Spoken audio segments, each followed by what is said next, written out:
જો તમે જાહેર જનતાની સલામતી અને સેફટી ના રાખી શકતા હોય અને એક પછી એક જો આવી દુર્ઘટનાઓ બનતી હોય અને લોકો જીવતા ભૂંજાઈ રહ્યા હોય ને તો 156 ઢાંકણીમાં પાણી લઈ અને ડૂબી મરવું જોઈએ। 1 લાખ રૂપિયાનો વાર્ષિક હપ્તો આપો અને ફાયર સેફટીના નામે અગન ભઠ્ઠી સમાન આવા ડોમો ચાલતા હશે ને, જેમાં ગેમ ઝોન ચાલતા હોય કે કોચિંગ ચાલતા હોય કે જીમખાના ચાલતા હોય તો પણ ચલાવી લેવામાં આવશે। 24 મે 2019 તક્ષશિલા હત્યાકાંડ, જેમાં 22 વિદ્યાર્થીઓ જીવતા ભૂંજાઈ ગયા અને આજે 5 વર્ષ પછી 25 મે 2024ના રોજ ટીઆરપી ગેમ ઝોન હત્યાકાંડ, જેમાં 28 લોકો જીવતા ભૂંજાયા છે અને હજી આંકડો વધે એમ છે।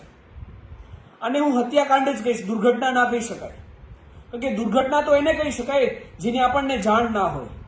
આપણને ખબર છે કે પત્રના ડોમના નામે આપણે એક અગન ભઠ્ઠીઓ ચાલુ કરી છે અને એ અગન ભઠ્ઠીઓમાં ગમે ત્યારે કોઈ પણ વ્યક્તિ એ જીવતો ભૂંજાઈ જાય એમ છે અને એમ છતાં પણ આવી અગન ભઠ્ઠીઓને આપણે ચાલુ રાખવા દઈએ ને ત્યારે આને હત્યાકાંડ જ કહેવાય અને કોઈ પણ પ્રકારે દુર્ઘટના ના કહી શકાય। આ દુનિયામાં સૌથી પીડાદાયી કોઈ મૃત્યુ હોય ને તો એ મૃત્યુ છે આગથી અને એસિડથી જીવતા સળગીને મરવું। કદાચ એ મૃતકોની પીડા આપણે ક્યારે મહેસૂસ ના કરી શકીએ, પરંતુ આવી દુર્ઘટનાઓ ભવિષ્યમાં ના થાય એ માટે અવશ્ય એક વિચાર કરી શકીએ। જેમ તક્ષશિલા હત્યાકાંડ પછી તપાસનો ધમધમાટ ચાલુ થઈ ગયો હતો, એમ આ ઘટના બાદ પણ તપાસનો ધમધમાટ ચાલુ થઈ ગયો છે। એડિશનલ ડીજીને તપાસ સોંપાઈ ગઈ છે, એક એસઆઈટીની રચના થઈ ગઈ છે। જેમ તક્ષશિલા વખતે એસએમસી ઓફિસર, ફાયર ઓફિસર, બિલ્ડરો, જે પણ કોચિંગના સંચાલકો હતા એ તમામ ઉપર ફરિયાદ થઈ હતી, એમ આ ઘટનામાં પણ તમામ ઉપર ફરિયાદ થશે એ સ્વાભાવિક છે। પણ એ ઘટનામાં પણ એક નેતા જેની ભલામણથી આ એક અગન ભઠ્ઠી સમાન ડોમ ચાલુ થયો હતો ને, એ નેતાનું નામ કોઈ જગ્યાએ નહોતું આવ્યું અને મને 100%ની ખાતરી છે આ પણ ઘટનાની અંદર કોઈ નેતાની ભલામણ વગર, કોઈ પણ ફાયર સેફટી વગર, કોઈ પણ પ્રકારની પરવાનગી વગર આ અગન ભઠ્ઠી સમાન જે ગેમ ઝોનનો ડોમ ચાલુ થયો હતો ને એ કયા નેતાની ભલામણથી થઈ હતી ને તપાસમાં ક્યારેય બહાર નહીં આવે। હરેક દુર્ઘટનાના મૂળમાં ભ્રષ્ટાચારી અને બેમાની હોય છે। જે ફાયર સેફટી હોય, ચાહે ફૂડ સેફટી હોય, ચાહે રોડ સેફટી હોય કે અન્ય કોઈ પણ વસ્તુ હોય, અહીંયા એક પેટર્ન ચાલે છે ખાસ કરીને નગરપાલિકા, મહાનગરપાલિકાઓમાં કે તમે 25-50-1 લાખ રૂપિયાનો વાર્ષિક હપ્તો આપો, પછી ફૂડ સેફટીના નામે તમે ઝેર પણ લોકોને વેચશો તો ચાલશે, રોડ સેફટીના નામે મોટા મોટા ખાડાઓ રોડમાં હશે તો પણ ચાલશે, અને ફાયર સેફટીના નામે અગન ભઠ્ઠી સમાન આવા ડોમો ચાલતા હશે ને, જેમાં ગેમ ઝોન ચાલતા હોય કે કોચિંગ ચાલતા હોય કે જીમખાના ચાલતા હોય તો પણ ચલાવી લેવામાં આવશે। હરેક ઘટનાની મૂળમાં એ ભ્રષ્ટાચારી અને બેઈમાની હોય છે।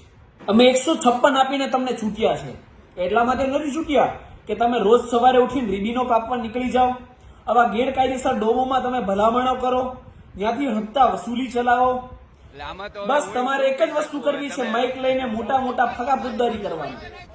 ટેક્સ આપીએ છીએ, વિકાસના કામો તો તમારે કરવાના જ છે, એમાં કોઈ ઓપ્શન નથી તમારી પાસે, પરંતુ એની સાથે સાથે તમે જાહેર જનતાની સલામતી અને સુરક્ષા માટે શું કામો કરી રહ્યા છો, બેઈમાની અને ભ્રષ્ટાચારીને નાથવા માટે તમે શું કામો કરી રહ્યા છો? કહીએ જ નહીં, શૂન્ય છો તમે એની માટે। અને જો તમે જાહેર જનતાની સલામતી અને સેફટી ના રાખી શકતા હોય અને એક પછી એક જો આવી દુર્ઘટનાઓ બનતી હોય અને લોકો જીવતા ભૂંજાઈ રહ્યા હોય ને તો 156 ઢાંકણીમાં પાણી લઈ અને ડૂબી મરવું જોઈએ। તમારી નૈતિક જવાબદારી છે કે તમે જાહેર જનતાની સુરક્ષા અને સલામતી રાખો અને બેઈમાની અને ભ્રષ્ટાચારી ઉપર અંકુશ ચલાવો। તક્ષશિલા હત્યાકાંડમાંથી તમે શીખ્યા નહોતા તો આ બીજો એક હત્યાકાંડ અમારી સામે આવે છે। તમે જાહેર જનતાની જીવની વેલ્યુનું કેટલું આંકલન કરી રહ્યા છો? અને મને તો શરમ આવે છે તમારી આ વાત જોઈને કે મૃતકોને તમે 4 લાખની સહાયનો લોલીપોપ પકડાવો છો, જ્યારે તમે વિકસિત દેશો હારે તમારી તુલના કરો છો। અમેરિકામાં જ્યારે કોઈ એક વ્યક્તિને 1 વર્ષની ખોટી સજા પણ થાય ને, નિર્દોષ હોય તો એને $50,000 સુધીનું કમ્પન્સેશન આપવામાં આવે, જે 50 લાખ રૂપિયા થાય 1 વર્ષની કિંમત। આ એક વ્યક્તિ આખો મૃત્યુ પામ્યો છે અને એ ગેમ ઝોનની અંદર ગયો તો એક વસ્તુ તમે સ્વાભાવિક બુદ્ધિ તો ચલાવો કે 1000, 2000 કે 5000 ટિકિટ દઈને પોતાની 4 વ્હીલ ગાડી લઈને ગેમ ઝોનમાં ગયો હશે, એ વાર્ષિક 10 લાખથી 20 લાખ કમાતો હશે, એ કોઈ ગરીબ પરિવારમાંથી નહીં હોય, સામાન્ય મધ્યમ વર્ગીય પરિવારમાંથી હશે, તો એને સહાયના નામે તમે 4 લાખનો લોલીપોપ આપો છો એને? વસ્તુ યાદ રાખજો, હું જાહેર જનતાને કહેવા માંગુ છું કે તમારા અને મારા જીવની કિંમત આ દેશની અંદર માત્ર ને માત્ર નોટ અને વોટ માટે છે. નોટ એટલે જે આપણે ટેક્સ ભરીએ છીએ એ, અને વોટ જે આપણે હમણાં કાસ્ટ કર્યો છે એ.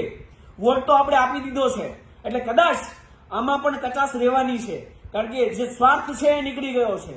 તમારા અને મારા જીવની કિંમત